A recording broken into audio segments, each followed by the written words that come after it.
Selamat pagi anak-anak kami sekalian. Kembali kita bertemu pagi hari ini lewat materi kita, atau pada saat ini kita bertemu lagi di mata pelajaran produk kreatif dan kewirausahaan. Apa kabar kalian anak-anak kami? Kami harapkan tetap kalian semangat dalam belajar mengikuti daring. Nah, materi kita pagi ini ya langsung saja, yaitu mengenai hak atas kekayaan intelektual atau disingkat dengan HAKI. Nah, apa itu haki? Pendahuluannya ya. Yang pertama, konsepsi mengenai haki didasarkan pada pemikiran bahwa karya intelektual yang telah dihasilkan manusia memerlukan pengorbanan tenaga, waktu, dan biaya. Adanya pengorbanan ini menjadikan karya yang telah dihasilkan memiliki nilai ekonomi karena manfaat yang dapat dinikmatinya. Nah, berdasarkan konsep ini, maka mendorong kebutuhan adanya penghargaan atas hasil karya yang telah dihasilkan berupa perlindungan hukum bagi haki. Tujuan pemberian perlindungan hukum itu untuk mendorong dan menumbuh kembangkan semangat berkarya dan mencipta.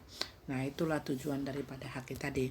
Nah, kemudian pengertian haki. Nah, di sini pengertian haki menurut para pakar. Jadi ada beberapa pakar yang memberikan pengertian daripada haki itu. Nah, yang pertama adalah Ismail Saleh. Nah, pengertian haki adalah pengakuan dan penghargaan pada seseorang atau badan hukum atas penemuan atau penciptaan karya intelektual mereka dengan memberikan hak-hak khusus bagi mereka, baik yang bersifat sosial maupun ekonomis. Nah, itulah pengertian haki menurut Ismail Saleh. Nah, kemudian menurut yang lainnya, yang kedua Bambang Kesowo. Haki adalah hak atas kekayaan yang timbul atau lahir karena kemampuan intelektual manusia. Jadi dibawa lahir, bawaan lahir gitu maksudnya ya. Nah, sementara Adrian Sutedi adalah hak atau wewenang atau kekuasaan untuk berbuat sesuatu atas kekayaan intelektual tersebut, dan hak tersebut diatur oleh norma-norma atau hukum-hukum yang berlaku. Kekayaan intelektual merupakan kekayaan atas segala hasil produksi kecerdasan daya pikir seperti teknologi, pengetahuan, sastra, seni, karya tulis, misalnya ya, karikatur, pengarang lagu, dan seterusnya. Nah, itulah kalau menurut Adrian Sutedi ya. Nah, kemudian seorang wirausaha harus memahami dan mengetahui tentang hak atas kekayaan intelektual agar setiap produk yang dihasilkan atau diciptakan tidak mudah ditiru dan diakui oleh pihak lain. Jadi itu perlu dipelajari seorang wirausaha ya.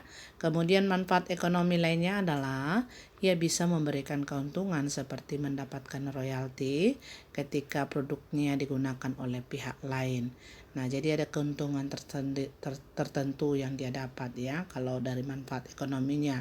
Kalau misalnya produknya itu digunakan oleh pihak lain ya.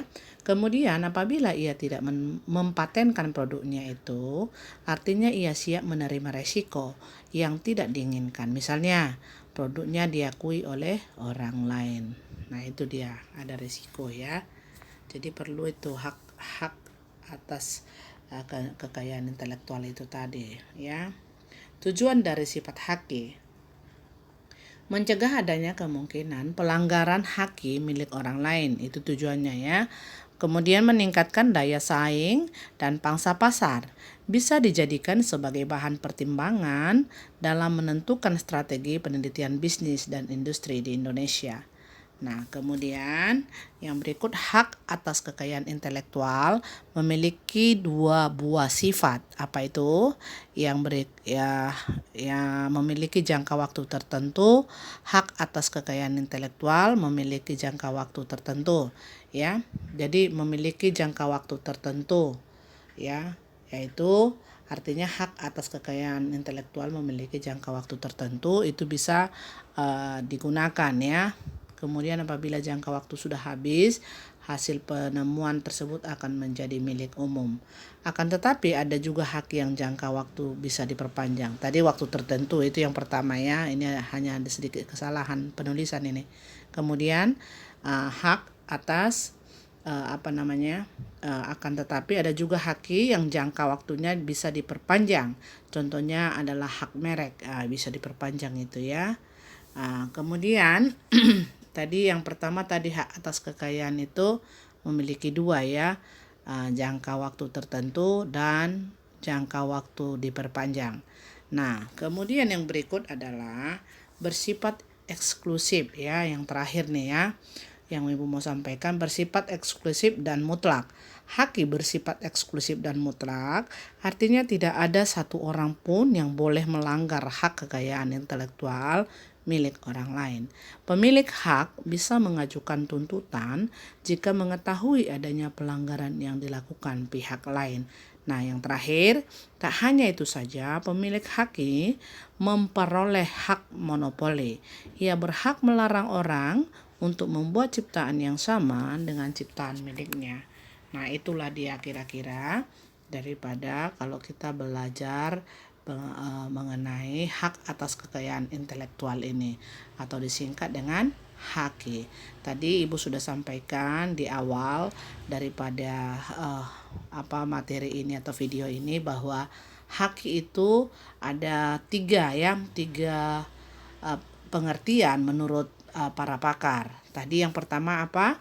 Ismail Saleh ya, kemudian Bambang Kesuwo, dan yang terakhir Adrian Sutedi. Nah, itulah menurut pakar-pakar ini pengertian daripada haki itu. Haki itu singkatan dari apa, anakku? Ya, hak atas kekayaan intelektual atau disingkat dengan haki. Ya, jadi Ibu harapkan lewat materi ini, lewat video singkat ini kalian boleh belajar kembali mengenai produk kreatif dan kewirausahaan ini dengan materi hak atas kekayaan intelektual ini.